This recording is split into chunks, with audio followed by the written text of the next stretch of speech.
Cela peut ressembler à un tourbillon émotionnel dont tu ne sais pas comment sortir. Chaque moment semble être dominé par des souvenirs, des attentes et une multitude de questions. Que pense-t-il?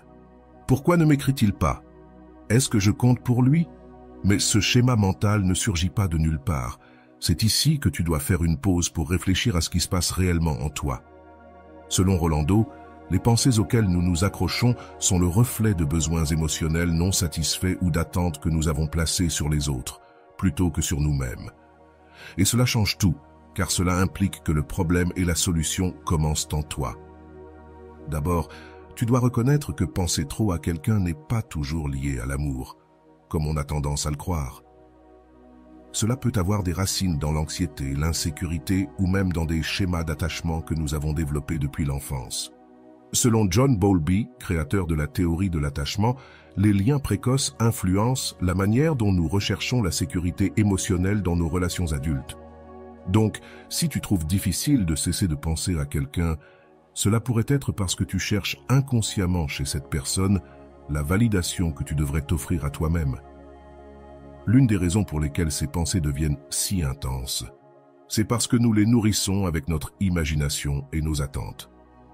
Lorsque nous ne recevons pas de réponse claire de l'autre personne, notre esprit comble les vides avec des suppositions, souvent négatives. Selon Rolando, le silence de l'autre n'est pas un reflet de ta valeur, mais de ses propres processus. Toutefois, tant que tu ne prends pas conscience de cela, il est facile de tomber dans le piège d'interpréter son manque d'attention comme un signe qu'il y a quelque chose qui ne va pas chez toi. Un autre aspect clé à considérer est l'impact de ces pensées sur ton énergie émotionnelle. En te concentrant trop sur quelqu'un d'autre, tu finis par négliger ta propre vie. Tu deviens réactif à ses actions au lieu d'être proactif avec tes propres objectifs et ton bien-être. Selon K. Jung, ce que nous projetons sur les autres est ce que nous ne voulons pas affronter en nous-mêmes. Alors, chaque fois que tu penses à lui, demande-toi « Quelle émotion suis-je en train d'éviter en me concentrant autant sur cette personne ?» La bonne nouvelle, c'est que briser ce cycle n'est pas seulement possible, mais c'est aussi l'une des plus grandes opportunités de croissance émotionnelle. Le premier pas est de reconnaître le schéma et de décider si tu veux le changer. Selon Rolando, la libération commence lorsque tu te demandes quelle partie de cette pensée constante est réellement de ta responsabilité. Cette question te permet de séparer ce qui t'appartient de ce qui appartient à l'autre personne, te libérant ainsi de charges inutiles. De plus, il est important de rediriger ton énergie vers toi-même. Cela ne signifie pas ignorer tes émotions, mais les affronter avec courage. Une technique que Rolando recommande est de tenir un journal émotionnel où tu notes chaque fois que tu ressens le besoin de penser à cette personne. Demande-toi, que ressens-je à ce moment? De quoi ai-je réellement besoin? Cet exercice ne t'aide pas seulement à mieux te comprendre, mais interrompt également le cycle des pensées obsessionnelles. Un autre pas important consiste à combler les vides émotionnels avec des activités qui te nourrissent vraiment. Souvent, penser trop à quelqu'un est une manière d'éviter la solitude ou l'ennui. Selon Psychology Today, l'esprit a besoin de stimuli positifs pour détourner son attention des schémas négatifs. Trouve des passe-temps, reprends des passions oubliées ou consacre du temps à apprendre quelque chose de nouveau. Ces petits changements ont un impact énorme sur ton état émotionnel.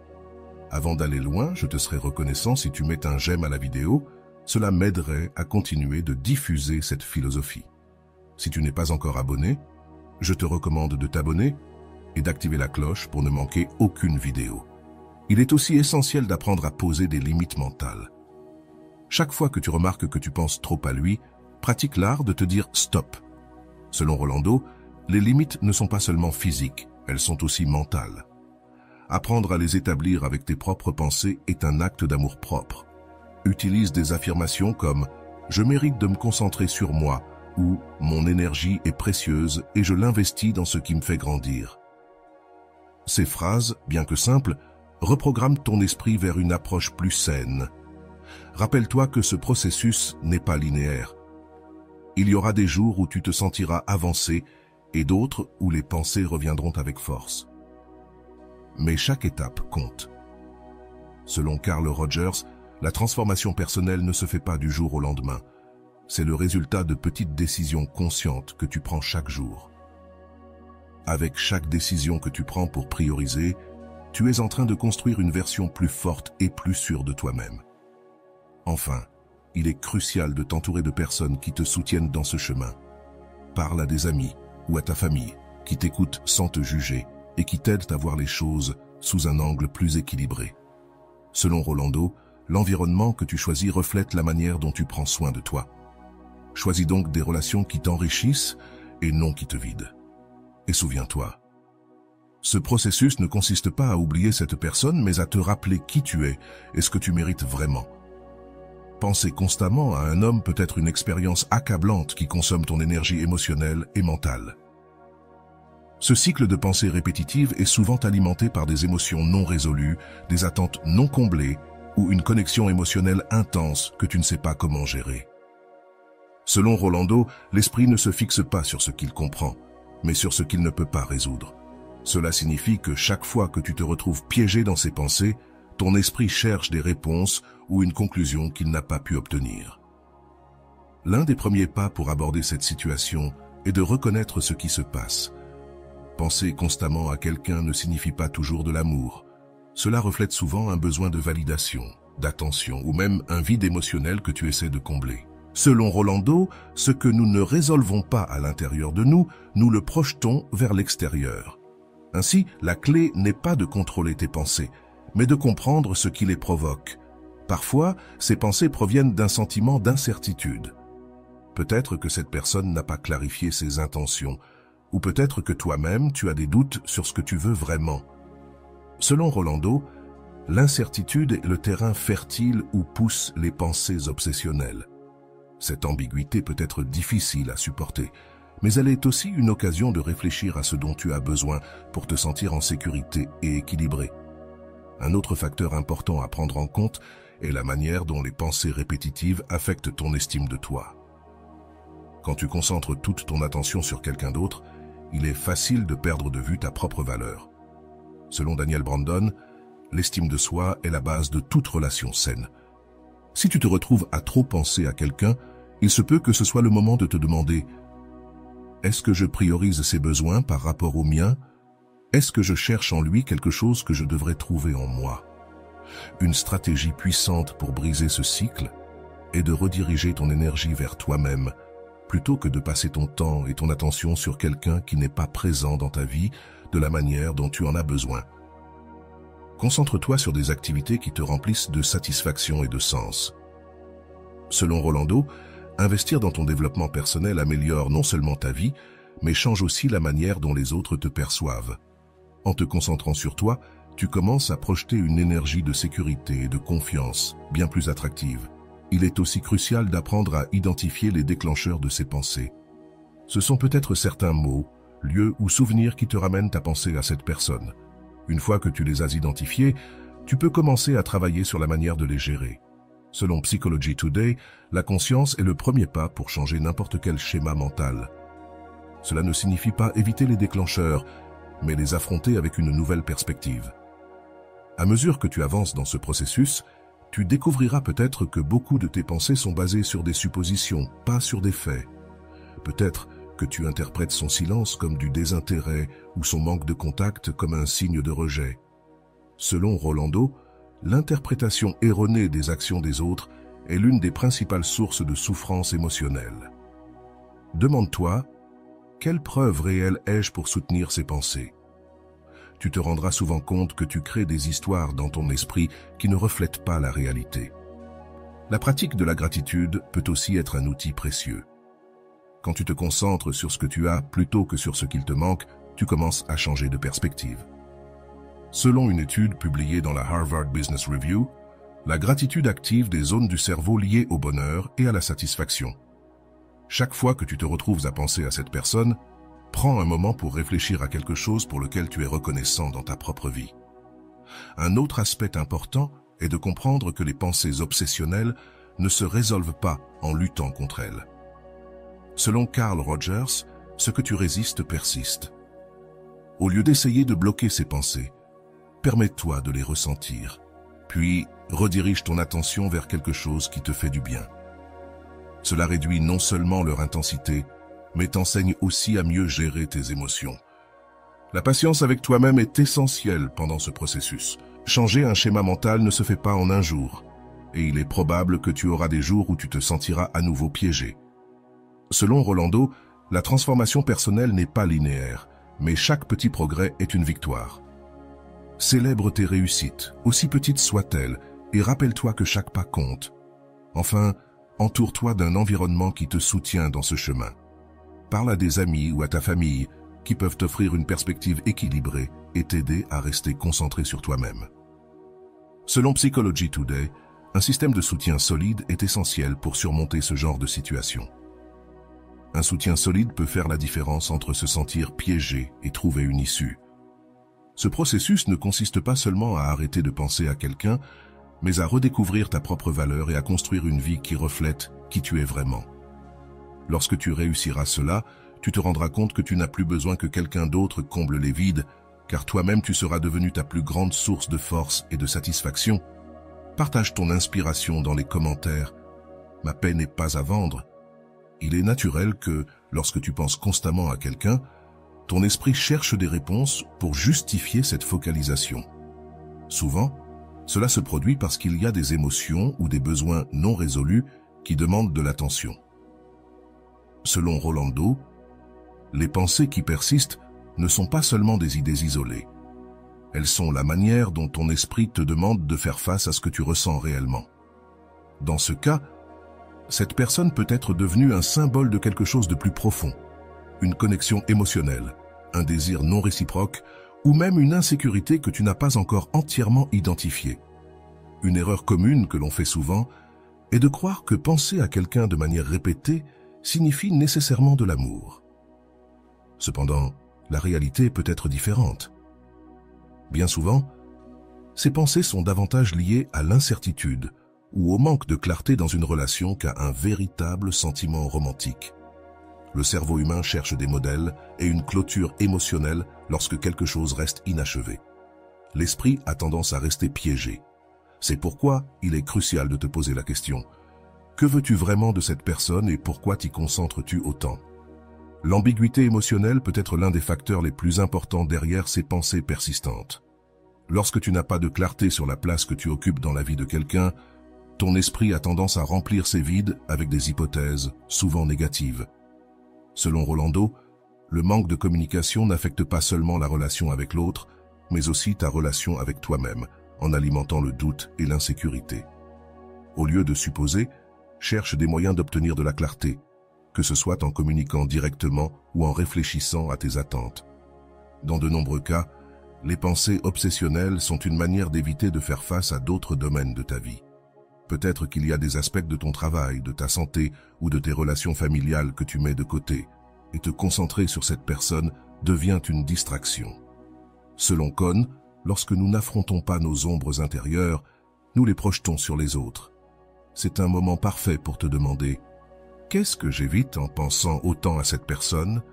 L'impact de ces pensées sur ton estime de toi est un autre aspect que tu ne peux ignorer. Lorsque tu concentres toute ton énergie sur quelqu'un d'autre, tu risques de négliger ta propre valeur et tes propres besoins. Selon Rolando, chercher constamment chez les autres ce que tu devrais trouver en toi-même est l'un des moyens les plus rapides de te perdre. Cela ne signifie pas que tu dois ignorer tes sentiments, mais que tu dois les équilibrer avec une approche plus consciente de toi-même. Un pas pratique pour commencer à briser ce cycle est d'identifier les modèles dans tes pensées. À quel moment de la journée as-tu tendance à penser le plus à cette personne? Qu'est-ce qui déclenche ces pensées? Selon Psychology Today, reconnaître les modèles mentaux te permet de prendre des mesures spécifiques pour les changer. Peut-être que tu découvriras que ces pensées sont plus intenses lorsque tu es seul ou lorsque tu consultes les réseaux sociaux. En identifiant ces moments, tu pourras te préparer à les gérer de manière plus efficace. Un autre exercice puissant est de rediriger ton énergie vers quelque chose qui te passionne. Beaucoup de fois, penser à quelqu'un devient une habitude parce que ton esprit n'a nulle part ailleurs où se concentrer. Selon Rolando, remplir ta vie d'activités qui t'inspirent et te défient est la meilleure manière de remplacer les pensées qui te consomment. Cela pourrait être aussi simple que d'apprendre quelque chose de nouveau ou de consacrer du temps à un projet que tu as toujours voulu démarrer. Il est également important d'apprendre à accepter l'incertitude. Bien souvent, les pensées persistantes surgissent parce que nous voulons des réponses immédiates ou une garantie sur l'avenir.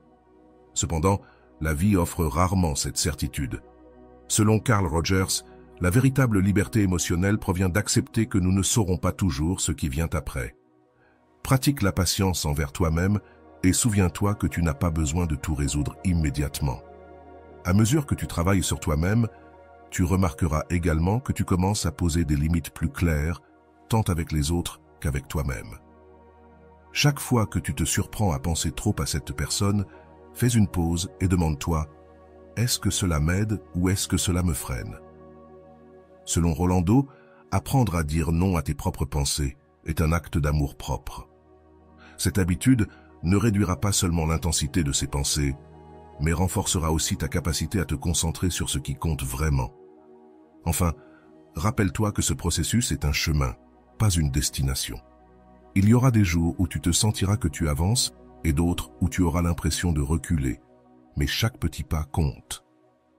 La transformation ne se produit pas en grands sauts, mais dans de petites avancées qui s'ajoutent avec le temps. Permets-toi d'être humain, de faire des erreurs et d'apprendre à mesure que tu progresses, car au final, ce chemin ne consiste pas seulement à arrêter de penser à quelqu'un, mais à redécouvrir tout ce que tu es lorsque tu choisis enfin de te prioriser. Partage ton inspiration dans les commentaires. Ma paix n'est pas à vendre. Penser constamment à quelqu'un peut ressembler à un cycle sans fin qui semble difficile à briser. Cependant, la première chose que tu dois comprendre est que tu n'es pas piégé dans ce schéma. Tu as le pouvoir de le changer si tu choisis d'agir. Souvent, ces pensées surgissent parce que nous essayons de trouver un sens ou une conclusion dans quelque chose qui n'est pas clair. Plutôt que de laisser ces idées te dominer, demande-toi « Que puis-je faire aujourd'hui pour me concentrer sur moi et non sur cette personne ?» Il est important de se rappeler que l'excès de pensée sur quelqu'un peut être lié au besoin de validation. Peut-être que tu as lié ton estime de toi à la place que tu occupes dans la vie de cette personne, mais c'est un bon moment pour te demander « Qui suis-je en dehors de cette relation ou connexion ?» Concentre-toi sur la construction d'une identité qui ne dépende pas de la manière dont les autres te perçoivent, mais de ce que toi, tu crois et valorises à propos de toi-même. Une approche pratique pour gérer ces pensées est de te concentrer sur le moment présent.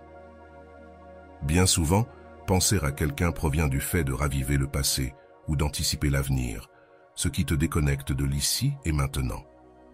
Pratiquer la pleine conscience peut t'aider à briser ce schéma. Lorsque tu remarques que tes pensées tournent autour de cette personne, ramène ton attention à ce que tu fais à cet instant.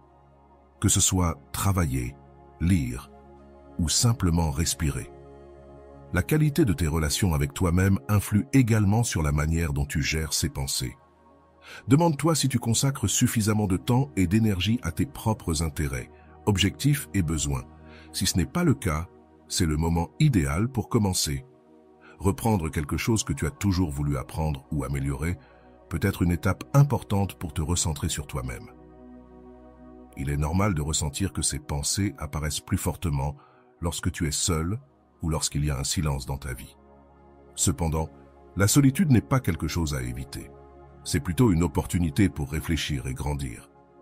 Change ta perspective sur la solitude et utilise-la comme un moment pour te connecter avec toi-même. De plus, évitez d'idéaliser la personne en question. Beaucoup de fois, penser trop à quelqu'un vient avec une perception exagérée de ses qualités ou de ce qu'elle représentait dans ta vie.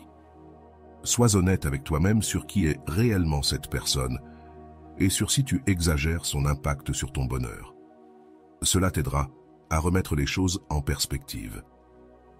Une autre étape fondamentale est de pratiquer l'auto-soin de manière intentionnelle. Cela n'inclut pas seulement de prendre soin de ton corps, mais aussi de ton esprit et de tes émotions. Consacre du temps à des activités qui te nourrissent et te font te sentir bien avec toi-même. Lorsque tu te priorises, les pensées sur les autres commencent à occuper une place moins centrale dans ta vie. Il est également utile de défier les pensées récurrentes avec des questions. Chaque fois que tu penses à cette personne, demande-toi pourquoi je pense à cela maintenant. Quelle émotion est derrière cette pensée? En te confrontant à tes propres questions, tu peux commencer à désactiver le schéma automatique qui nourrit ces idées. Rappelle-toi que ce processus n'est pas linéaire. Il y aura des jours où tu te sentiras plus fort et d'autres où les pensées reviendront avec intensité. Dans ces moments, sois patient avec toi-même et reconnais que les progrès ne se mesurent pas toujours en grands pas, mais en petites décisions quotidiennes qui te rapprochent davantage de la paix que tu cherches. Enfin, n'oublie pas de célébrer tes progrès. Chaque fois que tu choisis de te concentrer sur toi-même, chaque fois que tu parviens à rediriger ton attention vers quelque chose de positif, tu gagnes. Reconnais ces petites victoires, parce qu'ils le sont. Ce processus est une opportunité pour grandir, pour redécouvrir, et surtout pour rappeler que ta valeur ne dépend de personne d'autre que de toi. Partage ton inspiration dans les commentaires.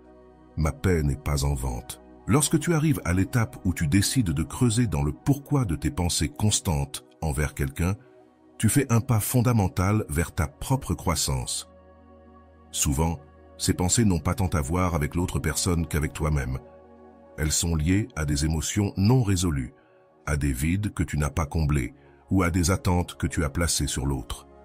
C'est le moment où tu dois regarder à l'intérieur car c'est là que se trouve la clé pour te libérer de ce cycle.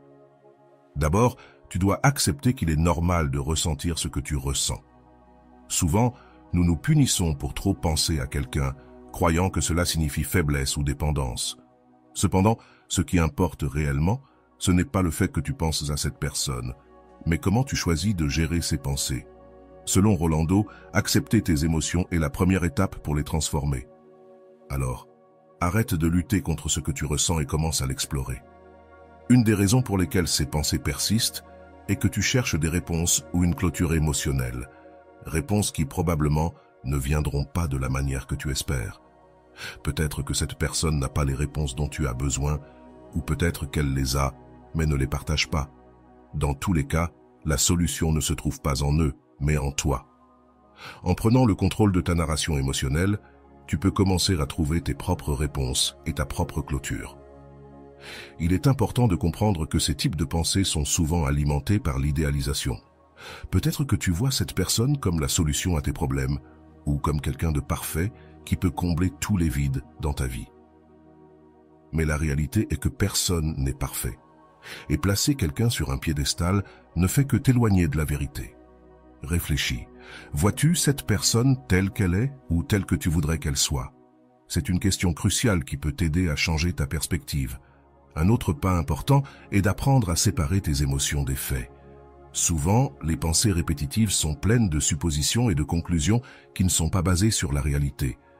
Par exemple, tu pourrais interpréter son silence comme un signe de désintérêt, alors qu'en réalité, elle pourrait être en train de gérer quelque chose de complètement indépendant de toi.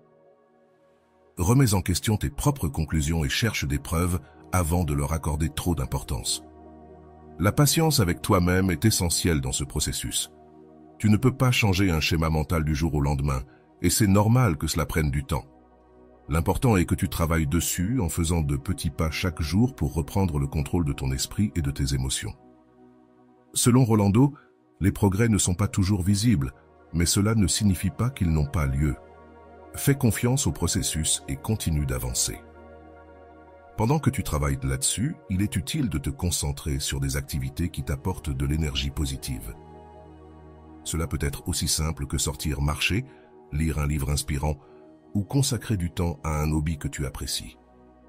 Ces activités ne te distraient pas seulement des pensées obsessionnelles, mais elles te rappellent aussi qu'il y a bien plus dans ta vie que cette personne.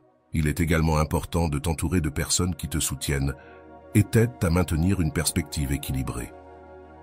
Parler avec des amis ou des membres de la famille qui t'écoutent sans juger peut être incroyablement libérateur.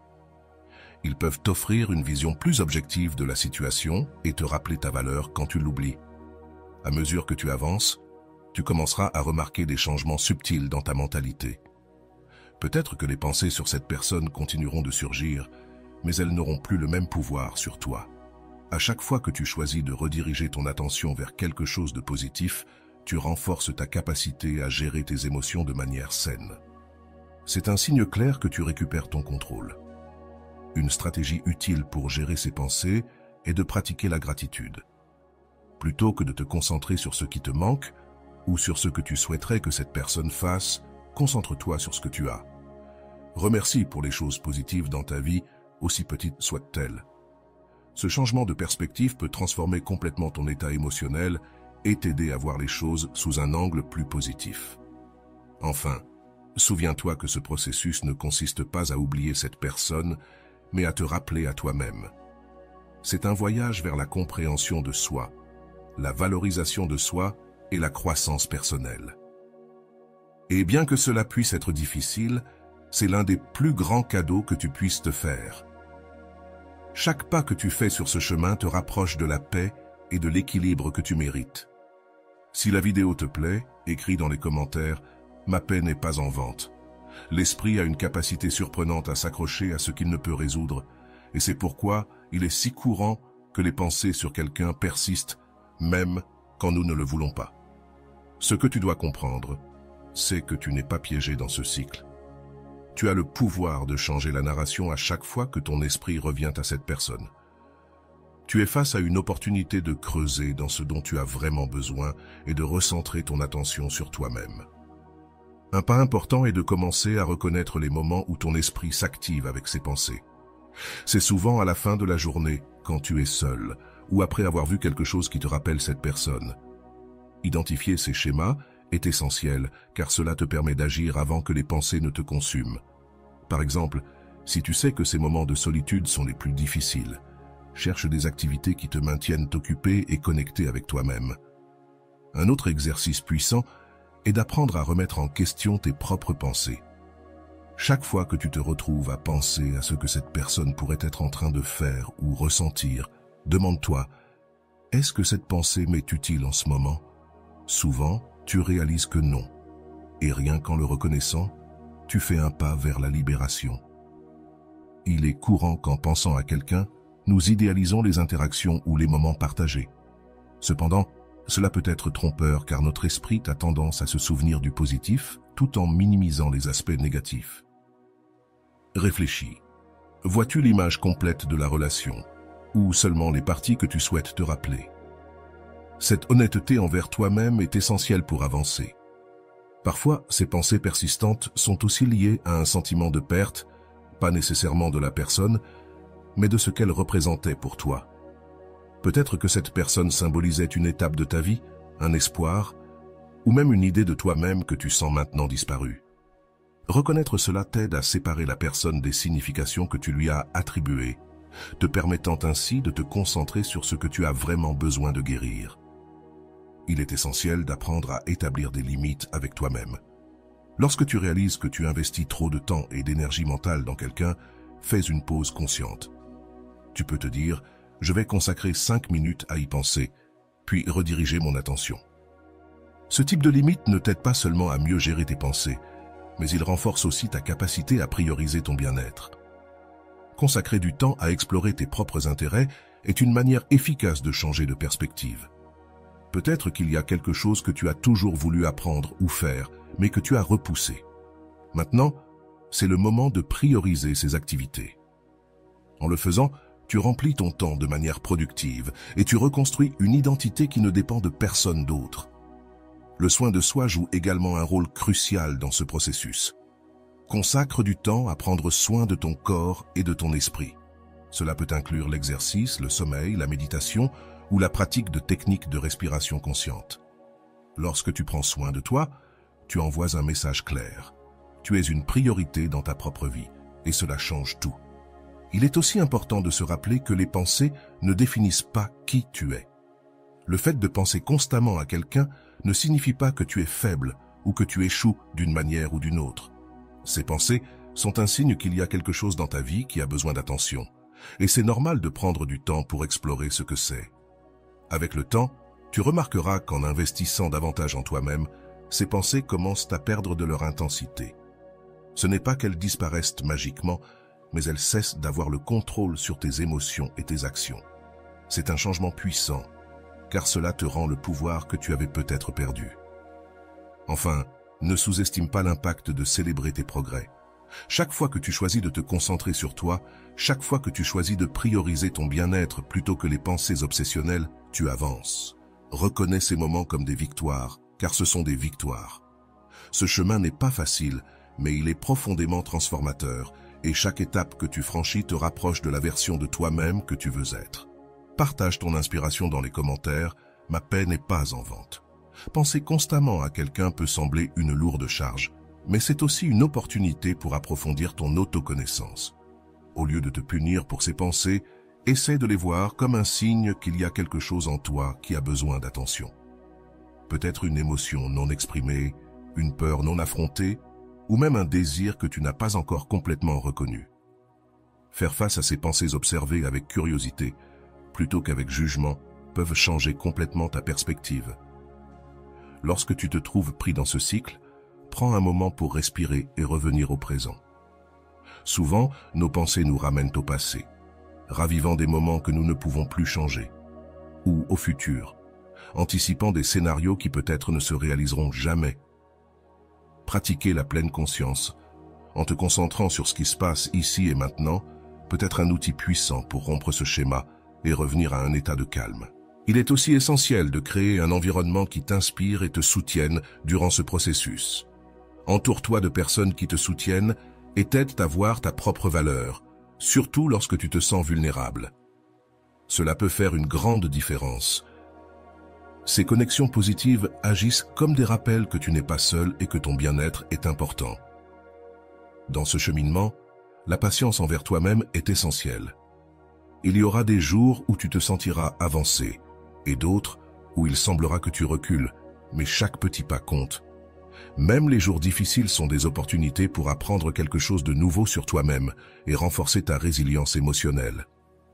Réfléchis aussi à ce que tu apprends de cette expérience. Parfois, les situations les plus difficiles sont celles qui nous enseignent les leçons les plus précieuses. Demande-toi, que puis-je tirer de cela? Quels aspects de moi-même suis-je en train de découvrir que je n'avais pas remarqué auparavant?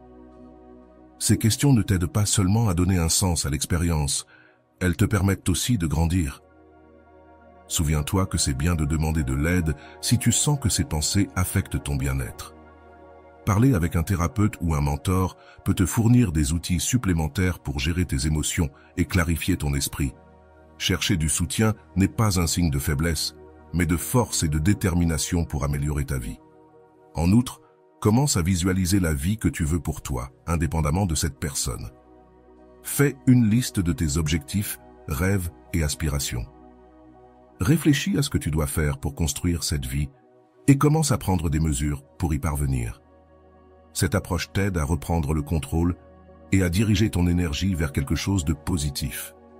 Chaque fois que tu choisis de te concentrer sur toi-même, plutôt que de laisser ces pensées te consumer, tu envoies un message clair. Tu mérites ta propre attention et ton propre soin.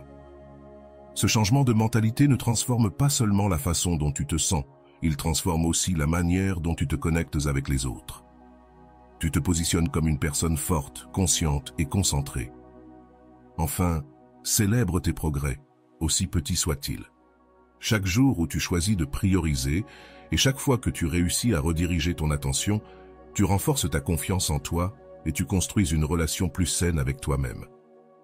Ce processus n'est pas seulement une question de cesser de penser à quelqu'un, c'est aussi découvrir combien tu peux grandir lorsque tu choisis de te prioriser. Ce chemin est un investissement en toi. Et bien que cela puisse sembler difficile au début, avec le temps, tu te rendras compte que tout l'effort en vaut la peine.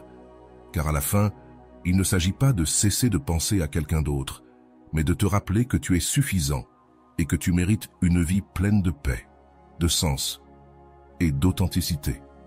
Clara avait toujours été une personne réfléchie, avec une tendance naturelle à analyser chaque détail de ses relations. Dans son cercle d'amis, elle était connue comme la conseillère, celle qui avait toujours un conseil à donner et une perspective claire sur les problèmes des autres. Cependant, lorsqu'il s'agissait de ses propres sentiments, les choses se compliquaient. Il y avait quelqu'un qui occupait son esprit d'une manière qu'elle ne comprenait pas. Alejandro, un collègue qu'elle avait rencontré quelques mois plus tôt dans un projet professionnel. Dès le début, Alejandro lui avait paru fascinant. Il avait cette combinaison de charisme et de profondeur difficile à ignorer. Chaque conversation avec lui semblait significative, comme s'il parvenait à se connecter au-delà du superficiel. Clara ne pouvait s'empêcher de se sentir attirée par sa façon de penser, son sens de l'humour et surtout sa capacité à écouter sans juger. Mais il y avait un problème. Alejandro semblait toujours être à moitié là, comme s'il n'ouvrait pas complètement son cœur. Au fil du temps, Clara commença à remarquer qu'elle pensait à lui beaucoup plus qu'à toute autre personne. Peu importe combien elle était occupée, son esprit trouvait toujours un moyen de revenir à Alejandro. Au début, elle justifiait cela en pensant que c'était à cause de leur travail ensemble. Mais elle se rendit vite compte qu'il y avait autre chose. Ses pensées n'étaient pas seulement fréquentes, elles étaient aussi accompagnées de questions. Que faisait-il?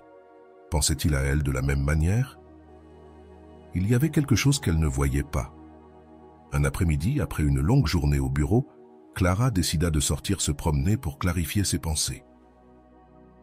En marchant dans le parc près de chez elle, elle se rappela quelque chose qu'elle avait lu dans un livre de développement personnel. Les pensées récurrentes sont l'esprit qui essaie de résoudre un conflit intérieur. Ces mots résonnèrent en elle. Peut-être que son obsession pour Alejandro n'était pas tant liée à lui, mais à quelque chose en elle-même. Dès ce moment, Clara décida d'observer ses pensées de manière plus attentive. Chaque fois que Alejandro apparaissait dans son esprit, elle se demandait « Que ressens-je réellement? Est-ce de l'admiration, de l'intérêt romantique ou autre chose ?» Cet exercice, bien que inconfortable au début, commença à lui fournir des indices sur ce qui se passait réellement en elle. Elle découvrit que, au-delà de son attirance pour Alejandro, il y avait un besoin de validation qu'elle n'avait pas reconnu auparavant. Elle se rendit compte qu'elle avait projeté sur lui une image de perfection qui peut-être ne correspondait pas à la réalité. Ce que Clara ne savait pas, c'est que Alejandro pensait aussi à elle, mais à la différence de Clara, il gardait ses sentiments sous contrôle. Alejandro appréciait profondément Clara en tant que collègue et personne, mais il luttait contre ses propres peurs et insécurités. Il avait vécu des expériences dans le passé qui le rendaient hésitant à s'ouvrir émotionnellement. Bien qu'il ressentît une connexion spéciale avec Clara, il ne savait pas s'il était prêt à faire le prochain pas. Pendant ce temps, Clara décide d'agir. Elle commença à consacrer plus de temps à ses propres intérêts et loisirs, reprenant le yoga, une activité qu'elle avait toujours appréciée mais qu'elle avait mise de côté par manque de temps. Elle commença également à écrire dans un journal, y notant ses pensées et émotions sans filtre. Cet espace d'introspection l'aida à comprendre que, bien qu'Alejandro fût une personne importante pour elle, elle ne pouvait pas lui permettre de dominer tout son monde mental. Un jour, lors d'une conversation informelle au bureau, Alejandro demanda à Clara comment elle allait dernièrement. Il avait remarqué un changement en elle, une énergie différente qui l'intriguait. Clara, avec un sourire tranquille, lui répondit qu'elle travaillait sur elle-même, cherchant à trouver plus d'équilibre dans sa vie. Alejandro, surpris par son honnêteté, ressent un élan pour partager quelque chose qu'il avait gardé pour lui. Il lui dit qu'il admirait sa capacité à réfléchir et à grandir, et que cela l'inspirait profondément. Cette conversation marqua un tournant pour eux deux. Bien que ce ne fût ni une déclaration de sentiment, ni un progrès romantique, ce fut un moment de connexion authentique qui leur permit de se voir sous un nouveau jour. Clara ressortit de cet échange avec une sensation de clarté et de paix qu'elle n'avait pas ressentie depuis longtemps. Elle se rendit compte que, peu importe ce qui arriverait avec Alejandro, cela allait. Sa valeur ne dépendait pas de ce qu'il ressentait pour elle, mais de ce qu'elle avait découvert sur elle-même. De son côté, Alejandro commença à se demander s'il n'était pas en train de laisser ses peurs l'empêcher d'explorer quelque chose de potentiellement significatif. Pour la première fois depuis longtemps, il se permet de considérer la possibilité de s'ouvrir, de laisser quelqu'un voir au-delà de ses barrières. Pendant que Clara poursuivait son chemin d'auto-découverte, Alejandro commença à réfléchir au sien, se demandant s'il serait capable de surmonter ses barrières intérieures. Tous deux étaient dans un processus de transformation, chacun à son rythme et depuis son propre endroit. Et bien que le dénouement de leur histoire fût encore à écrire, ce qu'ils partageaient à ce moment-là était suffisant pour les pousser à continuer à grandir. Si tu veux, je peux continuer à développer comment les deux personnages affrontent leur processus individuel et quel impact cela a sur leur relation et leur vie, à mesure que Clara poursuit son chemin d'autodécouverte. Elle commença à remarquer quelque chose d'intéressant. Ses pensées sur Alejandro continuèrent d'apparaître, mais elles n'avaient plus la même charge émotionnelle. Elle avait appris à observer ses pensées sans les laisser la contrôler, comme si elles n'étaient que des nuages passant dans le ciel de son esprit. Au lieu de s'obséder sur ce qu'elles signifiaient, elle les utilisait comme une occasion de se demander « De quoi ai-je besoin en ce moment ?» La question est devenue sa boussole émotionnelle. D'un autre côté, Alejandro, bien qu'il soit plus réservé, traversait aussi un processus intérieur. Les paroles de Clara durant cette conversation avaient laissé une empreinte en lui. La manière dont elle parlait de son propre développement personnel l'amena à réfléchir sur sa vie. Il commença à réaliser qu'il avait évité ses propres émotions, craignant d'affronter les blessures du passé. Cette prise de conscience le poussa à chercher des moyens de guérir, depuis la lecture sur le développement personnel, jusqu'à envisager la possibilité de parler à un thérapeute. Un jour, alors que Clara était assise dans son café préféré, écrivant dans son journal, elle reçut un message inattendu de la part de Alejandro. Il était court mais significatif. « Tu voudrais sortir marcher un jour ? Je pense qu'on a beaucoup de choses à se dire. » Clara, bien que surprise, ressentit une calme intérieure qu'elle n'avait jamais connue auparavant.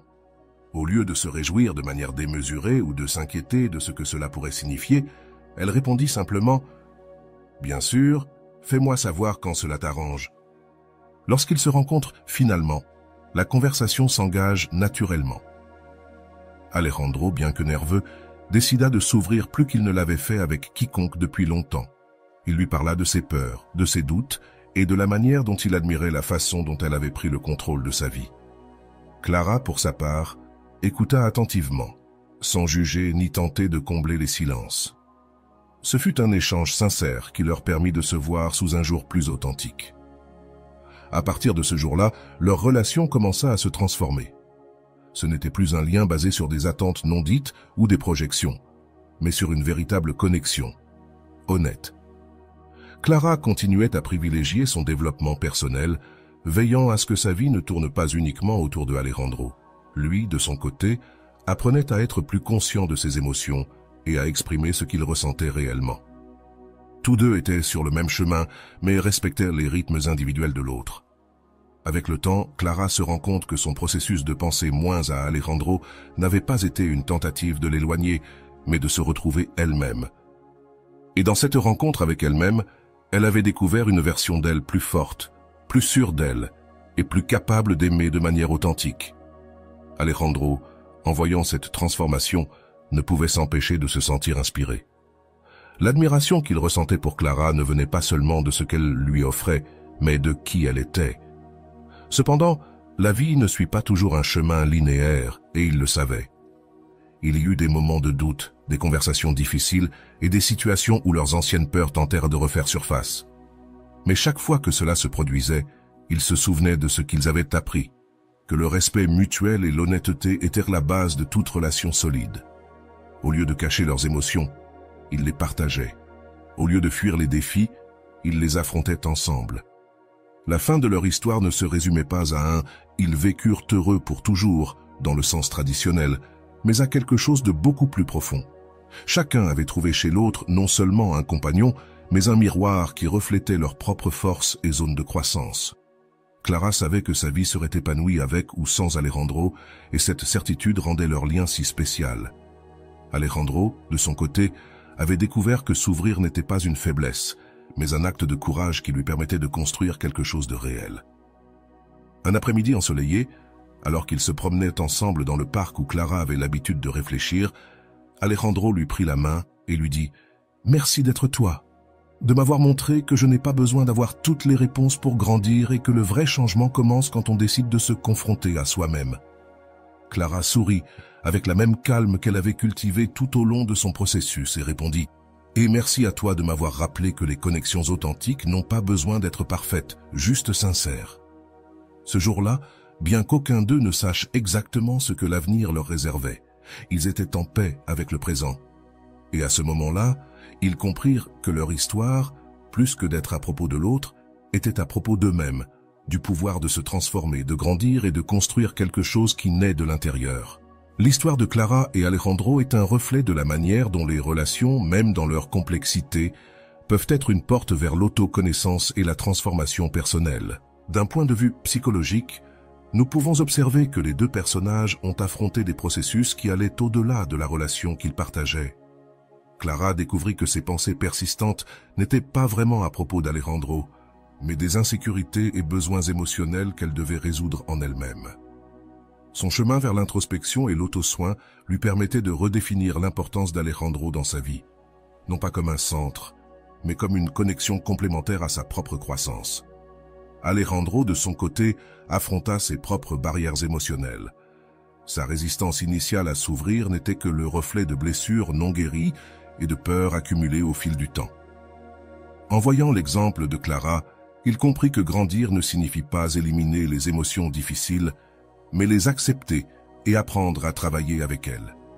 Les deux personnages sont un rappel que les relations ne sont pas faites pour nous résoudre, mais pour nous aider à découvrir des parties de nous-mêmes que nous avions peut-être ignorées. Maintenant, je t'invite à réfléchir à cette histoire sous un angle personnel. T'es-tu déjà retrouvé à penser de manière obsessionnelle à quelqu'un comme Clara?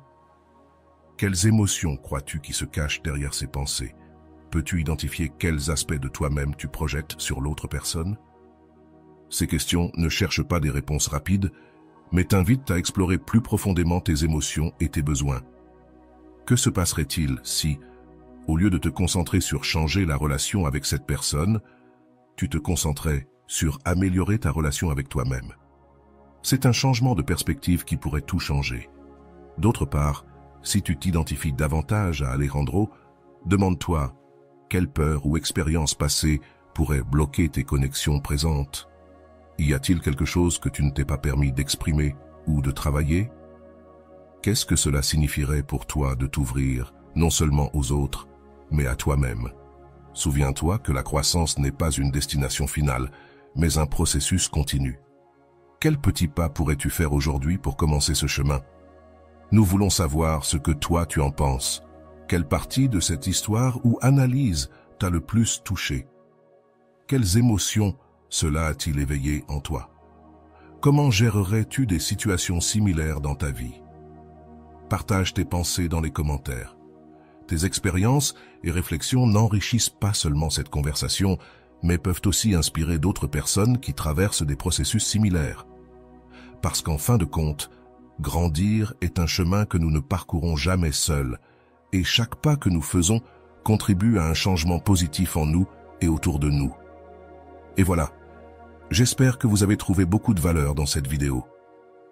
Merci d'être resté jusqu'à la fin de cette vidéo. J'adore quand vous faites ça. Si vous voulez une autre vidéo sur ce sujet, écrivez en commentaire « J'en veux encore plus ». J'espère vous revoir dans une autre vidéo.